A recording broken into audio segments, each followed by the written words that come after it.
कि उसके लेग में शायद कोई चोट लगी थी और वो स्वेल हो गया। फिर उसके बाद उसको डॉक्टर ने बताया कि आपको डीवीटी हुआ है क्योंकि आपने कॉन्ट्रासेप्टिव पिल्स बहुत ज्यादा। Please don't take emergency contraceptive pill as a routine practice. कैसे पता चलेगा कि मुझे पीसीओएस हो गया है? आपके पीरियड स्किप होना, स्किप होके हैवी आना। इसके रिस्क फैक्टर्स क्या है?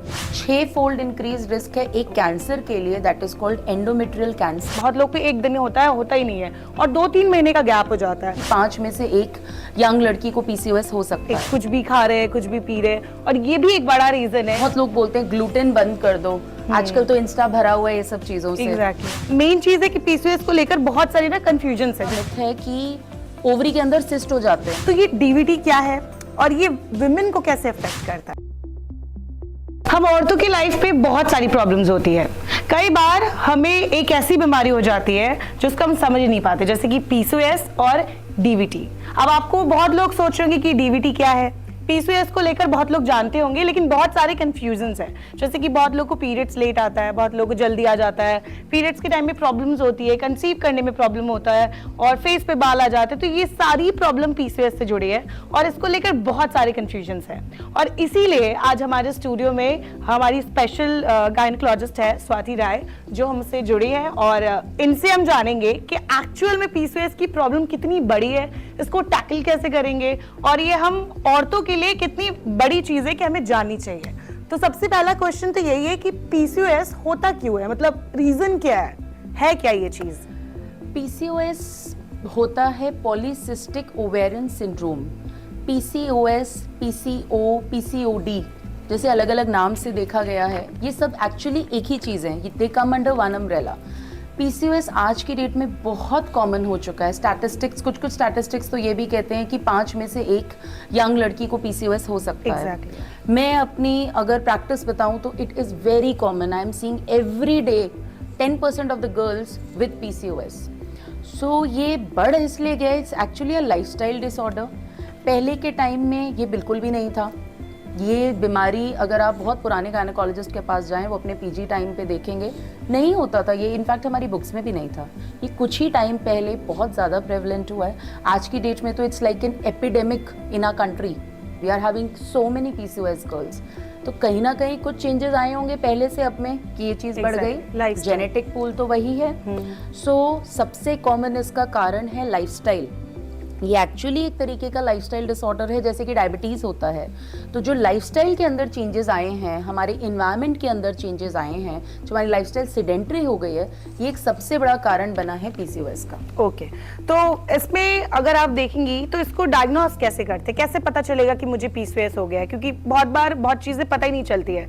बहुत लास्ट स्टेज में जाकर, जब बहुत ज़्यादा सिम्टम्स दिखने लगते हैं, तब लगता है कि अब जाकर डॉक्टर को दिखाते हैं। तो आपको क्या लगता है कि इसके लिए टेस्ट, मतलब डायग्नोस कैसे करेंगे, और कब हमें डॉक्टर को कंसल्ट करना चाहिए कि this is we should go to consult a doctor? PCOS का डायग्नोसिस ऐसे होता है, जब पेशेंट एक आता है, we need to take a very detailed history. कितनी बार ऐसा होता है कि पेशेंट किसी और कारण आया है और जब हम उसकी हिस्ट्री लेते हैं तो पता लगता है कि उसको पीसीओएस है। सो एक हिस्ट्री, उसको प्रॉपरली एग्जामिन करना, प्लस कुछ ब्लड टेस्ट कराए जाते हैं और एक अल्ट्रासाउंड कराया जाता है। सिम्टम्स जो होते हैं पीसीओएस के, सबसे कॉमन सिम्टम है पीरियड इरेगुलरिटी। पीरियड्स रेगुलरली नहीं होना, आपके पीरियड स्किप होना, स्किप होके हैवी आना, स्कैंटी हो जाना, ये सब एक this is the most common symptom. Acne होना, हर्स्यूटिज्म, फेशियल हेयर बढ़ जाना, थिक हेयर आना, स्कैल्प पे बाल्डनेस हो जाना, ठीक है, बाल झड़ना, बहुत ज़्यादा एक्सेसिव हेयर फॉल होना, और आपकी बॉडी के हेयर्स बढ़ जाना, हस्की वॉइस, नींद प्रॉपर नहीं आ रही, वजन बढ़ रहा है, वजन कम करने में मुश्किल हो रहा है, ये सब कॉमन सिम्टम्स है। इवन आगे जाके जब शादी हो जाती है, लड़कियों को कंसीव करने में भी प्रॉब्लम आता है। तो इस वजह से अगर ऐसे सिम्टम हैं, इनको निगलेक्ट ना करें, प्लीज़ डॉक्टर से ज़रूर कंसल्ट करें। आपको हो सकता है पीसीओएस हो, और ये कम्प्लीटली ट्रीटेबल भी है। तो और इसके अब जो नेक्स्ट क्वेश्चन है कि इसके रिस्क फैक्टर्स क्या है सबसे ज़्यादा, मतलब अगर आपको क्या लगता है कि जो आगे चलकर बहुत ही कोई कैंसर या फिर हार्ट की बीमारी, ऐसी कोई चीज़ जो कि पीसीओएस से जुड़ी हुई हो? अगर पीसीओएस टाइमली ट्रीट नहीं किया जाता है तो आगे जाके डायबिटीज़ या प्री डायबिटीज़ को ये ये सबसे बड़ा रिस्क फैक्टर है, क्योंकि डायबिटीज़ में भी इंसुलिन रेजिस्टेंस होता है और पीसीओएस में भी इंसुलिन रेजिस्टेंस होता है। तो untreated PCOS females and up in becoming diabetic. इनको प्रेगनेंसी में भी डायबिटीज़ बढ़ जाता है और 6-fold इंक्रीज रिस्क है एक कैंसर के लिए, that is called endometrial cancer. बच्चेदानी के अंदर जो झिल्ली होती है पीसीओएस पेशेंट्स में, वो हर महीने मोटी होती रहती है क्योंकि पीरियड्स ही नहीं आते। और इस झिल्ली के अंदर चेंजेस आने लगते हैं और later on it can cause cancerous changes also. Okay, मतलब बहुत सारे मेरे फ्रेंड्स हैं जिनको पीरियड्स नहीं होते या इरेगुलर होते हैं। बहुत लोग को एक दिन होता है, होता ही नहीं है, और 2-3 महीने का गैप हो जाता है। तो उन सब के लिए ये मैसेज है कि इसको इतना कैजुअली मत लीजिए। अगर आपको ऐसा 2-3 महीने से हो रहा है गेस, और कुछ और सिम्टम्स भी दिख रहे हैं, तो आपको डॉक्टर को कंसल्ट करना चाहिए, बिकॉज आगे जाकर ये पता नहीं क्या हो जाए। तो अब मेन चीज है कि पीसीओएस को लेकर बहुत सारी ना कंफ्यूजन्स है, जैसे कि क्या खाना चाहिए। बहुत सारे डॉक्टर बोलते हैं कि दूध मत, मतलब दूध से बनी हुई चीजें, आइसक्रीम और ये सब चीजें, कार्ब्स वाली चीजें मत खाओ। फ्रूट्स में भी बहुत कुछ कहते हैं कि ऐसे फ्रूट्स मत खाओ जिसमें डायबिटीज हो, मतलब डायबिटीज के चांसेस हो। तो आप क्या सजेस्ट करेंगे कि क्या करना चाहिए, क्या नहीं करना चाहिए? सी, पीसीओएस एक क्रॉनिक इन्फ्लेमेटरी डिसऑर्डर है, ठीक है। इस वजह से बहुत लोग बोलते हैं कि जो फूड प्रोडक्ट्स हमारी बॉडी में एक लो ग्रेड इन्फ्लेमेशन कराते हैं वो नहीं खाने चाहिए, लेकिन कोई साइंटिफिक एविडेंस नहीं है इस पे कि हम, बहुत लोग बोलते हैं ग्लूटेन बंद कर दो।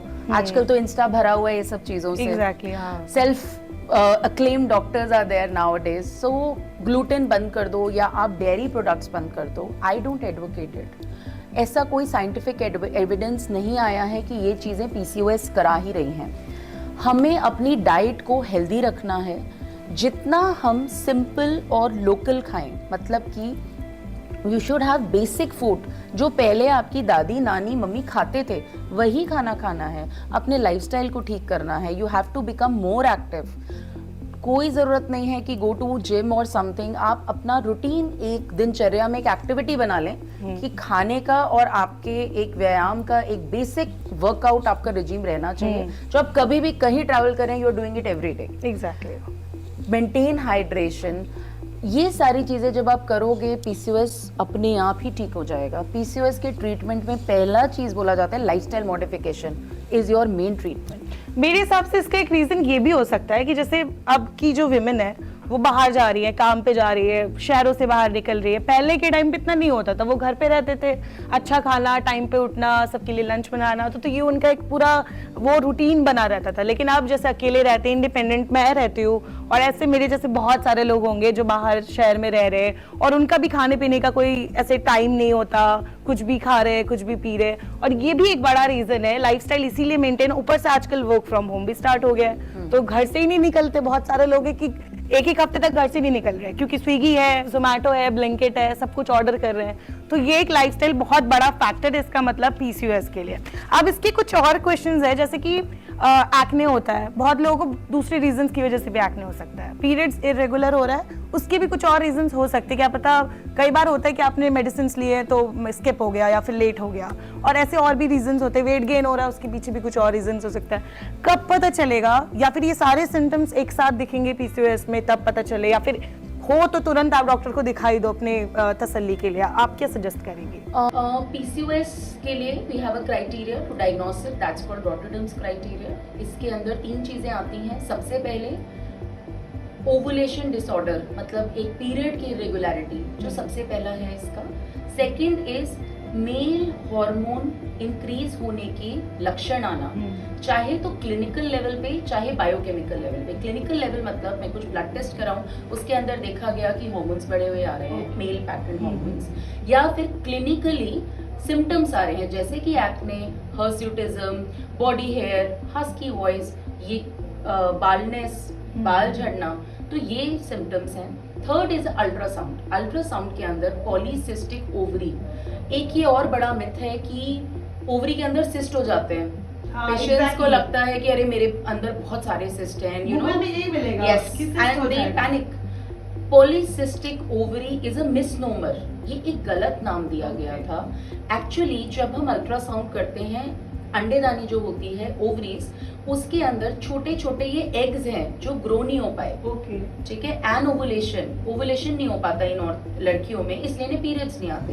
तो ये छोटे छोटे ग्रो होके ओवरीज के बाउंड्री पे रह जाते हैं। And when we do an ultrasound, इसको हम बोलते हैं पर्ल नेकलेस अपीयरेंस।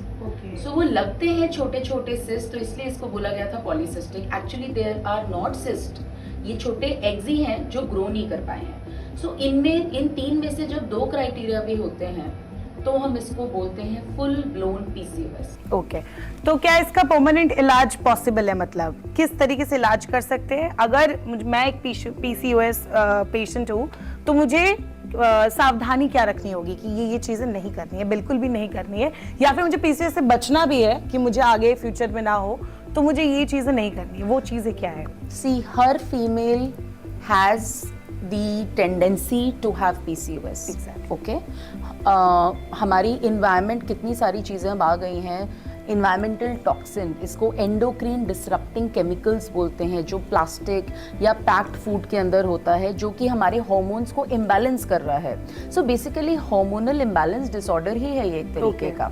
सो आपको अपना डाइट हमेशा हेल्दी रखना है। आई एम नॉट सेइंग कि आप बिल्कुल फास्ट फूड मत खाओ, वो करना बड़ा मुश्किल है आजकल यंगस्टर्स के लिए, but you limit it, you balance it out. Okay, lead a healthy lifestyle. आप जो बैक टू बेसिक्स जितना रह पाओ उतना रहो, जितना कोशिश कर सकते हो। एंड हम हमेशा एक हेल्दी ऑल्टरनेटिव रख सकते हैं। वो हमारी एक आलस हो जाता है जिस वजह से हम नहीं कर पाते, even if you are staying outside. ठीक है, second is if you are having all this, get yourself tested, start your treatment. You should know कि यू हैव पीसीओएस और नॉट। ये कभी भी डेवलप हो सकता है अगर ये प्रॉपरली कंप्लीटली ट्रीटेबल है। अगर टाइमली इसको ट्रीट किया जाए, आपको कभी प्रेगनेंसी होने में प्रॉब्लम नहीं होगी। और देखा गया है when we manage the patient, हम कुछ समय के लिए दवा देते हैं, फिर हम सब बंद कर देते हैं। आप अपने लाइफस्टाइल से ही इसको रेगुलेट कर सकते हो। गर्ल्स से, मैम जब मैं एक्सरसाइज कर रही हूँ, इस बार मैं मतलब अपना ध्यान रख रही थी, मेरे पीरियड्स रेगुलर आने लग गए। So this is all. And ये कम बैक भी कर सकता है, मतलब मुझे Yes. पीसीओएस था, मैंने काम किया अपने आप पे और फिर से मेरी लाइफस्टाइल खराब हो गई, तो ये वापस से कम बैक कर सकता है। Exactly, it can always come back like diabetes. You have to maintain it. It needs maintenance.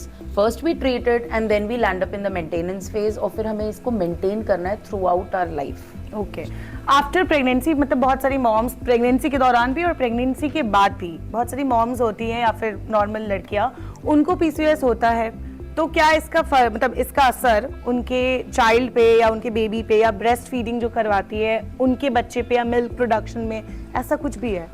PCOS pregnancy में डायबिटीज करा सकता है, डिलीवरी में कोई प्रॉब्लम नहीं करता, बच्चे को बिल्कुल अफेक्ट नहीं करता। But yes, PCOS run in families also. So अगर मदर को था, बच्चे को हो सकता है, सिस्टर को है तो हो सकता है।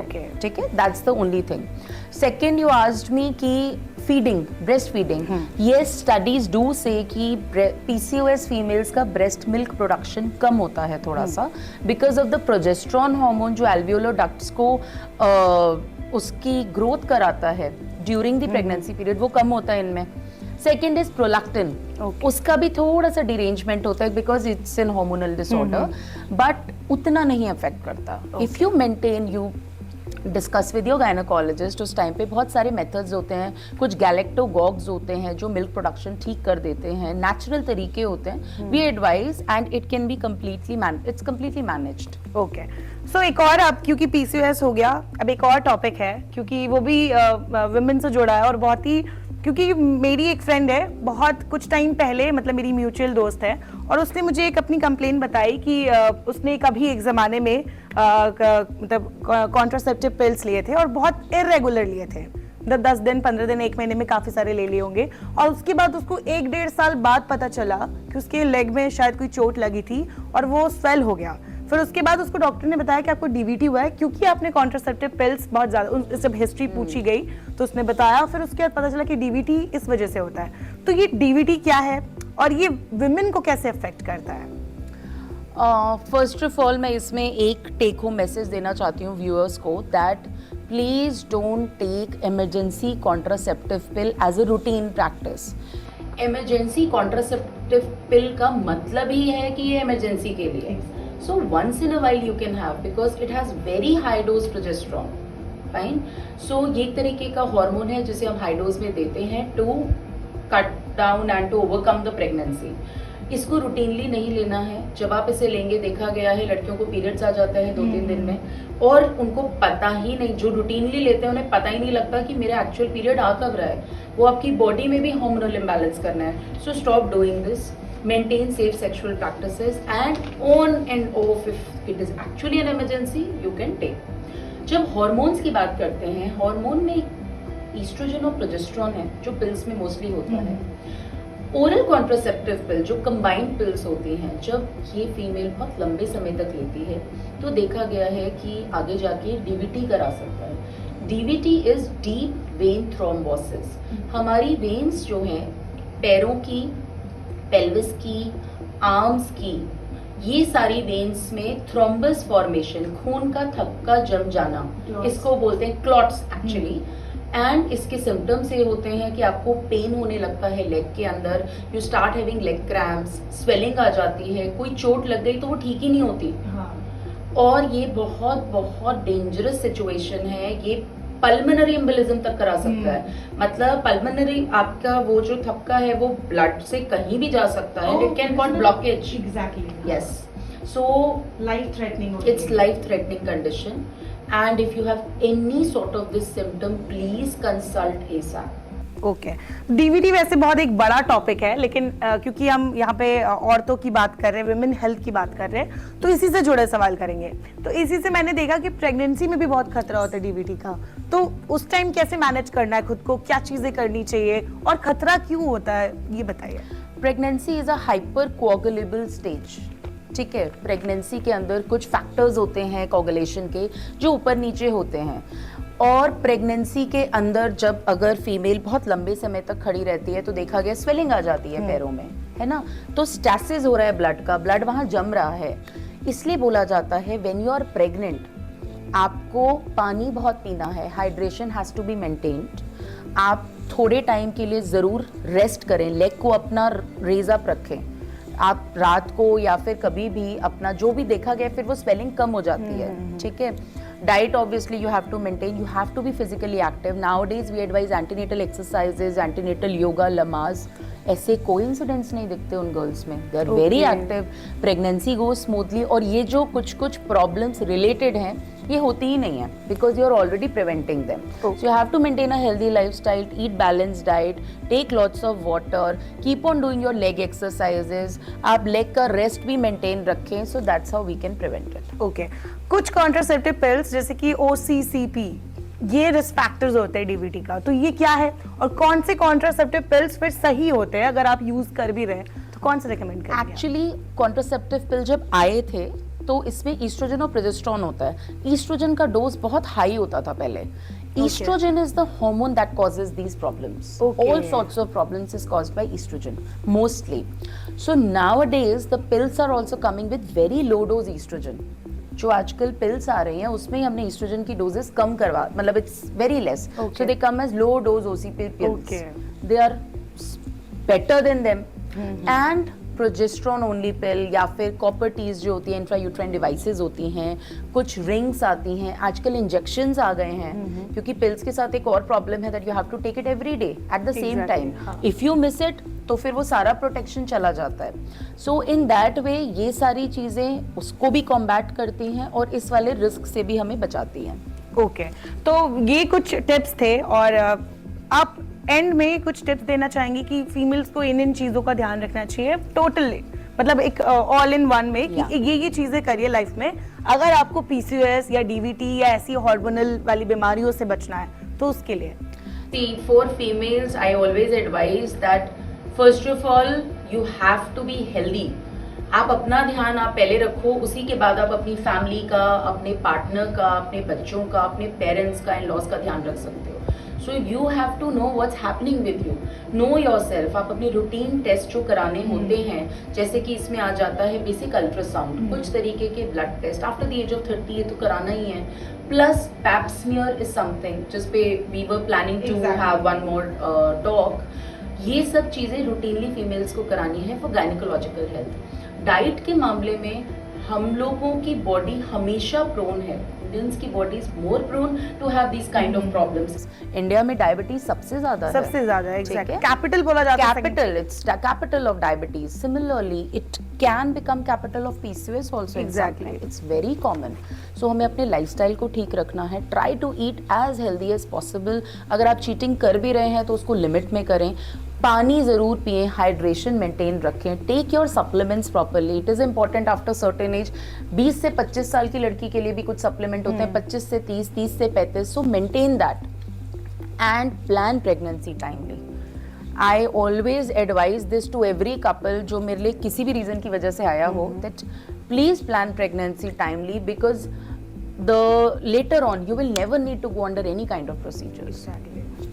ओके तो फिर क्योंकि प्रॉब्लम यही है हम इंडियंस की, जो मेरे हिसाब से बहुत बड़ी प्रॉब्लम है कि हम लोग डॉक्टर से बहुत बचते हैं कि मतलब लाइक ठीक है यार ठीक हो जाएंगे, एक्ने तो है या फिर पीरियड्स नहीं आ रहे, कोई बात नहीं देख लेंगे, कुछ दिन और देखते, कुछ दिन और देखते, और इसी चक्कर में बहुत सारी बड़ी बड़ी बीमारी को हम अपने घर बुला लेते हैं कि आओ अब मेरे पास बैठो और अब मैं रोऊंगी। तो ये सब चीजें रोकना है तो वही है कि कुछ रूटीन चेकअप कराते रहिए, कुछ महीने में कराते रहिए, 6 महीने 1 साल, एक बार खर्चा होगा लेकिन कोई बात नहीं, ये आपके हेल्थ के लिए है, क्या पता उस 1-2 हज़ार के लिए आप बहुत सारा पैसा बचाएंगे, क्योंकि अगर बीमारी हो जाएगी तो फिर उसके पीछे बहुत खर्चा होगा। तो इसलिए अपना ध्यान रखिए और जो टिप्स डॉक्टर स्वाति ने बताए उसको फॉलो जरूर करिए। Thank you.